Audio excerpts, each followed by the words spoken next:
Oke, Assalamualaikum warahmatullahi wabarakatuh. Sahabat pembelajar ASN, kembali lagi pada podcast Tangerang Corporate University. Kali ini bersama saya Desi Wahyuni akan membahas topik-topik menarik yang menambah wawasan kita tentunya pada hari ini. Nah, hari ini kita akan membahas juga nih tentang inovasi penanganan stunting pada siklus kehidupan di Puskesmas. Ini lebih mendalam sekali ya, karena ini berdasarkan pengalaman di lapangan sendiri. Dan kali ini saya sudah berada bersama dengan Kepala Puskesmas Cipondo, Dr. Rizky Adiarti. Halo dokter, apa kabar? Halo Desi, baik, alhamdulillah. Alhamdulillah, harus tetap sehat dan semangat ya dok ya. Siap, tentunya.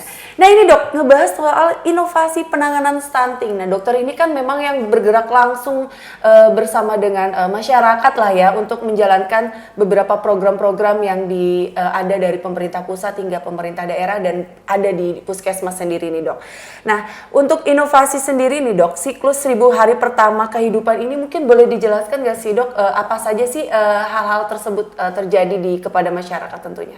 Ya baik, jadi kami di Puskesmas Cipondo dan bahkan di semua puskesmas di Kota Tangerang itu melaksanakan penanganan stunting mulai dari siklus kehidupan awal. Jadi tidak hanya saat anak tersebut sudah lahir, tapi memang dari pertama awal saat 1000 hari kehidupan, 1000 hari pertama kehidupan, saat ibu itu hamil, kita sudah mendeteksi apakah ibu hamil tersebut kurang gizi atau tidak. Jadi kita berikan edukasi dengan kelas ibu hamil, kemudian juga kita berikan tablet tambah darah, kemudian kita berikan makanan tambahan jika ibu hamil tersebut kurang energi dan kalori, dan juga kita lakukan pemeriksaan antenatal care atau pemeriksaan kehamilan secara berkala. Kemudian setelah lahir, ibu melahirkan tersebut, kita pantau juga bagaimana pemberian ASI eksklusifnya, kemudian apakah berat badan bayinya sesuai standar atau tidak,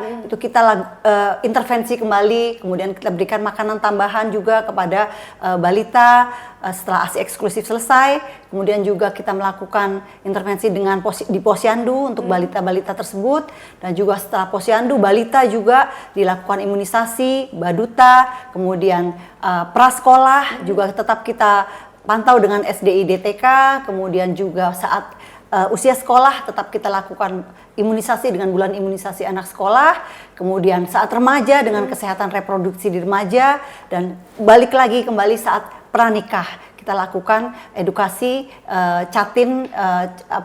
kepada calon pengantin untuk bagaimana mempersiapkan kehamilan yang sehat. Jadi kalau untuk stunting, kami di Puskesmas, khususnya di Puskesmas Cipondo, memang mempunyai inovasi mulai dari remaja putri. Jadi kami punya inovasi reserse remaja sehat, ceria, dan berseri. Jadi itu kami melakukan pemberian tablet tambah darah, tablet FE kepada anak kelas 7 dan 10 remaja putri. Itu kemudian kita sebelum melakukan pemberian tablet tambah darah itu kita memeriksa HB atau hemoglobin atau darah remaja putri tersebut, ataukah cukup ataukah dia di bawah normal. Kemudian kita berikan tablet tambah darah 1 bulan, kemudian yang diminum setiap hari. Kemudian setelah selesai tablet tambah darah kita periksa kembali. Dan di situ saat inovasi reserse tersebut banyak memberikan efek bahwa remaja-remaja putri yang tadinya kurang darah, setelah diberikan tablet tambah darah menjadi normal darahnya, HB-nya, hemoglobinnya. Itu yang pertama. Kemudian kita juga melakukan kerjasama dengan KUA untuk pemberian edukasi kepada calon pengantin, kepada catin. Jadi di situ kita melakukan edukasi tentang penata laksanaan kesehatan reproduksi, bagaimana mempersiapkan kehamilan sehat, kemudian bagaimana ber-KB, kemudian juga kita melakukan imunisasi kepada calon pengantin, tetanus toxoid, kemudian juga memberikan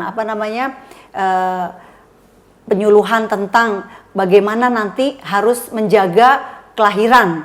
Jadi tidak boleh ada kelahiran yang dempet gitu ya. Nah, setelah itu mereka paham.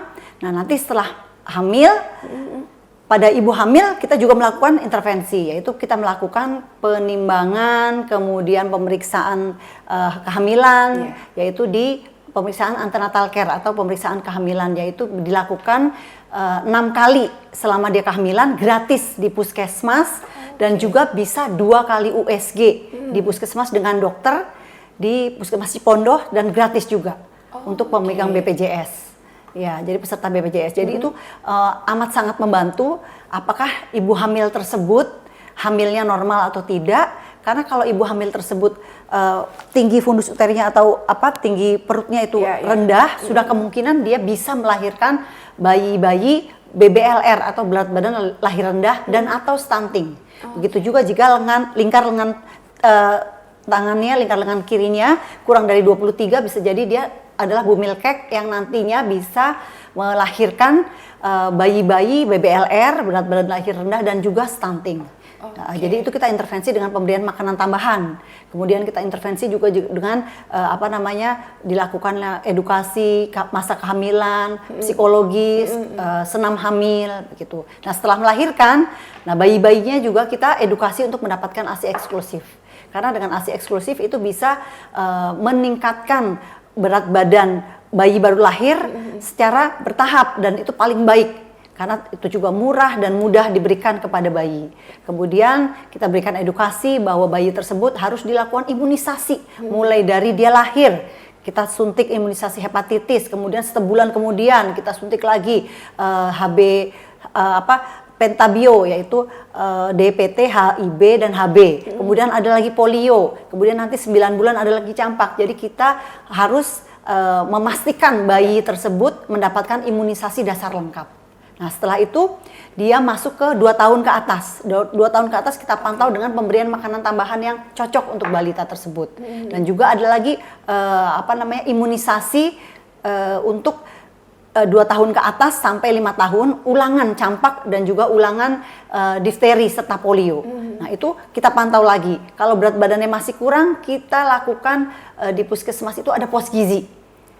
Jadi kita ada namanya pos gizi itu namanya kalau di puskesmas Cipondoh itu simpati gelis, aksi bersama penanggulangan stunting menuju generasi unggul, inovatif dan sehat. Nah, di pos gizi ini selama 10 hari bayi-bayi yang underweight, yang berat badannya di bawah dan yang stunting kita kumpulkan per kelurahan, per posyandu. Nanti kita berikan makanan tambahan selama 10 hari.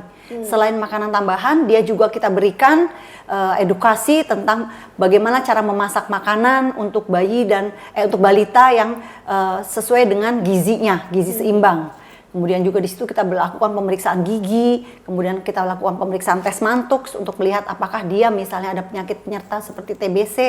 Kita juga lakukan juga edukasi untuk cuci tangan sebelum dan sesudah makan, kemudian ibunya saat sebelum dan sesudah masak. Itu di situ kita adakan pos gizi tersebut. Dan itu pos gizi ini ternyata mendongkrak ya, bermanfaat sekali dari misalnya 10 balita kurang gizi dan di bawah garis underweight ya, di bawah garis merah itu hampir 6 sampai 7 balita itu naik berat badannya.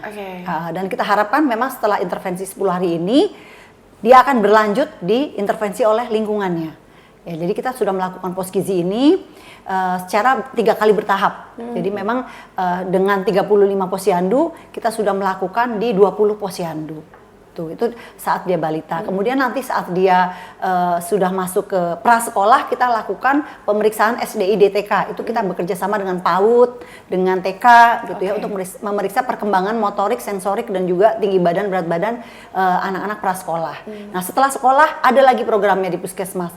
Kami puskesmas Cipondoh rutin melaksanakan bias di bulan Agustus dan Oktober. Jadi ada bias campak, ada bias DT dan TD. Nah, kemudian akhirnya ulang lagi. Begitu dia SMP, kelas 7 dan kelas 10, kita belikan pada remaja tablet tambah darah. Nah, ulang gitu terus, jadi dari ngik sampai ngok kalau orang Indo, kalau intervensi kita tuh di dinas kesehatan. Ya, jadi berputar pokoknya ya, dari sebelum jadi calon ibu sampai remaja, nanti anaknya menjadi remaja, remajanya anaknya juga jadi ibu lagi, pokoknya semua dipastikan sehat lah. Sehat, dan kita selalu memantau mereka di semua siklus kehidupan. Oke dok, itu program-program kan cukup panjang ya dok, apalagi terkait stunting ini memang masih ada stigma yang kurang baik di masyarakat ketika ada anaknya terkena stunting. Ada nggak sih dok kendala misalkan ibunya tidak mau untuk masuk untuk diperiksakan untuk di pos gizi tersebut karena nggak mau dilabeli dengan anaknya kekurangan gizi. Mungkin dokter bisa ceritakan nih untuk kendala-kendala di lapangan sendiri dok untuk menjalankan program-program tersebut itu apa saja sih dok? Ya, kendalanya banyak. Jadi pos gizi ini sebetulnya ini kan adalah kerjasama kami dengan kader. Ya, jadi merupakan program dari masyarakat sendiri yang ada di wilayah tersebut yang mendata ada balita underweight atau balita stunting, kemudian kita panggil. Kendalanya banyak sekali. Jadi ada kadang-kadang orang tua, kenapa saya diundang? Ada apa ada anak saya diundang? Emang anak saya kurang gizi? Enggak kok, anak saya walaupun kurus, walaupun pendek tapi lincah kok, gini-gini. Emang dia keturunan kok. Jadi memang ada penolakan, ada reject ya, ada kayak denial, dia tidak mau. Tapi memang dengan cara yang edukasi dan juga persuasif yang baik, yang kita ajarkan kepada kader dan juga kepada petugas gizi kami, ya kita pelan-pelan menjemput mereka supaya mereka datang 10 hari karena susah. 10 hari itu kan kadang-kadang mereka alasannya kan harus nyuci dulu, masak, makan, bikin makanan untuk suami, dan kadang-kadang bapaknya juga nggak mendukung. Kenapa sih istri saya disuruh pergi-pergi terus setiap hari? Kan jadi di rumah nggak ada yang beresin rumah gini-gini. Nah itu kita pelan-pelan kita edukasi. Jadi banyak tantangannya di situ. Jadi bagaimana caranya kita bisa meyakinkan orang tua balita tersebut, karena tidak mungkin balitanya datang sendiri kan? Jadi harus sama ibunya, dan ibunya juga harus dapat persetujuan dari suaminya. Kalau nggak boleh nanti dia datang pos gizi pulang-pulangnya berantem, ya kan kita nggak enak ya. Jadi harus bapaknya juga harus mau menyetujui gitu. Dan alhamdulillah kendala-kendala ini kita selesaikan bersama dengan lintas sektoral, kita bersama-sama dengan kelurahan, RT, RW, Babinsa, Binamas itu bekerja sama. Jadi kita tuh kelihatan di Kota Tangerang ini kita berkolaborasi, semua ikut turun dalam rangka penanggulangan stunting ini. Karena memang Pak Wali sudah memerintahkan seperti itu. Oke, nah tadi itu kan kendala nih. Ada nggak sih dok cerita yang paling menarik nih selama memberikan edukasi atau penanganan dalam stunting atau menjalankan program-program tersebut dok? Oh ada banget. Jadi kita tuh banyak banget cerita lucu. Iya. Kalau yang remaja putri lucu juga karena memang kita datang-datang sekolah, ada yang sama sekali nggak senang minum obat. Dia pura-pura pingsan waktu itu. Pingsan. Jadi kita, aduh kenapa nih, kenapa? Pas ditanya sama gurunya, sama temannya, aduh saya nggak mau bawa obat, nggak mau minum obat. Udah nggak apa-apa, dicoba aja. Akhirnya kita melakukan gerakan minum obat bersama. Karena dia mungkin, ya begitulah ya, ada beberapa kelompok masyarakat yang anti vaksin, ada juga yang anti obat. Jadi mungkin dia sudah dapat dari ibunya bahwa tidak boleh minum obat apapun, karena obat itu kimia racun. Jadi dia stres kan, stres itu bukan karena kita kasih obat terus kemudian efek samping obat. Sebelum minum obat dia udah stres, asam lambungnya meningkat, akhirnya dia pingsan karena deg-degan. Akhirnya dengan edukasi yang baik dan akhirnya kita kumpulkan juga orang tua itu, akhirnya kita bisa tuh semuanya mau minum obat bersama. Itu yang pertama. Yang kedua, saat itu pos gizi tadi, karena susah ya ibunya itu alasannya agak jauh, akhirnya dijemput oleh Babinsa naik motor. Dijemput, sudah datang, dia ke situ, anaknya ditinggal, dia balik lagi pulang. Jadi anaknya lah, ini ibunya mana? Kita kaget, ibunya tadi jalan pulang lagi, ternyata ibunya nyuci di rumah. Nyuci, kemudian dia memang buruh cuci ya, banyak cucian di rumah. Saya bilang, tolong dijemput lagi Bu Kader. Jadi kita kayak ketawa, loh ini gimana kok anaknya ditinggal gitu. Anaknya kan namanya anak kecil ya, dia pelongo gitu ya. Akhirnya malah bingung ya. Akhirnya kadernya itu, yaudah sama saya dulu gitu. Kan nggak mungkin kita balikin ke rumah. Akhirnya tetap hari itu oleh kader dampingin, dibantu jagain gitu. Besoknya ibunya itu jadi kita jagain, jadi jangan sampai ibunya kabur lagi gitu. Dan itu akhirnya ya setelah 10 hari dan mereka ternyata senang dengan 10 hari mendapatkan edukasi cara pemberian makanan yang baik, cara mengolah makan, dan kita biasanya 10 hari terakhir itu dapat gimmick. Kita bekerja sama dengan rumah sakit Muhammadiyah Sari Asih Cipondo, itu mereka memberikan gimmick kepada ibu-ibu yang setelah selesai pos gizi. Jadi mereka, aduh untung pos gizi ya, jadi dapat kayak gini nih, dapat ini, dapat sembako. Jadi kadang-kadang, Bu ada pos gizi lagi nggak gitu. Oh ya nanti ya, kalau anaknya sudah baik, ya sudah tinggal dilanjutkan gitu. Tapi memang kita mengajak Pak RT, Pak RW untuk selalu melihat kepada keluarga-keluarga yang mungkin masih mempunyai anak kurang gizi ataupun anak stunting untuk dibantu lah gitu ibaratnya ya, sama-sama saling memberikan gotong royong untuk memberikan misalnya keluarganya juga keluarga kurang mampu ya, untuk memberikan bahan makanan ataupun untuk memberikan ya sedikit bantuan gitu. Nah dok, dari sekian kendala dan cerita-cerita menarik nih, mungkin kedepannya apakah dari Puskesmas Cipondoh sendiri akan ada terobosan baru agar hal-hal itu bisa lebih diminimalisir lagi nih dok, atau mungkin untuk menambah inovasi terbaru lagi untuk anak-anak tuh mau biar hidup sehat, untuk orang tuanya juga seperti itu dok, mungkin ada? Ya, rencananya kami memang akan melakukan inovasi, tapi inovasinya itu dengan berbagai lintas sektoral. Jadi mungkin kita bisa melakukan orang tua asuh, kemudian kita juga melakukan kader-kader remaja, kader-kader sekolah, dokter kecil, itu nanti kita akan jadikan satu menjadi integrasi ya, suatu integrasi, kemudian akan kita bikin inovasi yang diakui gitu. Jadi dari masyarakat oleh masyarakat dan didukung oleh kelurahan, kecamatan dan puskesmas. Wow, menarik sekali ya dok ya.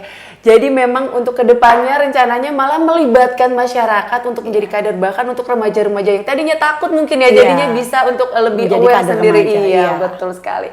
Wah menarik ya, memang untuk pembahasan kita kali ini tentang inovasi penanganan stunting di Puskesmas sendiri ya dokter ya. Terima kasih untuk ceritanya, dan juga ini juga akan menambah wawasan mungkin untuk sahabat pembelajar ASN dimanapun berada. Terima kasih atas waktunya dokter. Dan saya juga Desi Wahyuni pamit undur diri. Tangerang Korpu, ayo belajar.